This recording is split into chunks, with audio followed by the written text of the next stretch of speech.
Hassan Nasrallah के मारे जाने के बाद से हिजबुल्लाह ने अपने नए प्रमुख का ऐलान कर दिया है। हाशिम सफीउद्दीन अब उनकी जगह लेंगे। सफीउद्दीन की गिनती नसरल्लाह और नईम कासिम के साथ हिजबुल्लाह के टॉप 3 नेताओं में होती थी। सफीउद्दीन को साल 2017 में संयुक्त राज्य अमेरिका ने आतंकवादी घोषित किया था।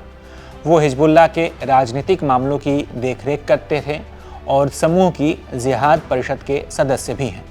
बताया जाता है कि सफीउद्दीन के ईरान से भी अच्छे संबंध हैं। उनके बेटे की शादी ईरान के क्रांतिकारी कहे जाने वाले गार्ड कॉर्प्स यानी कि IRGC के पूर्व कमांडर जनरल कासिम सुलेमानी की बेटी से हुई है।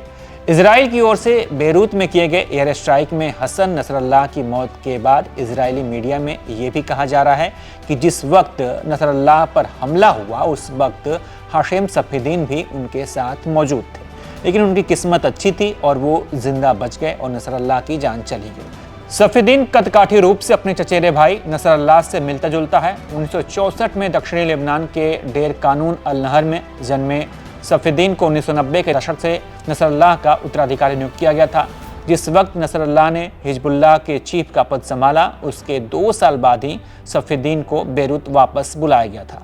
इजराइल ने शुक्रवार 27 सितंबर को लेबनान की राजधानी बेरूत पर एयर स्ट्राइक किया था, जो कि खबर आपको मिल गई होगी, और इस हमले में हिजबुल्लाह का चीफ मारा गया था।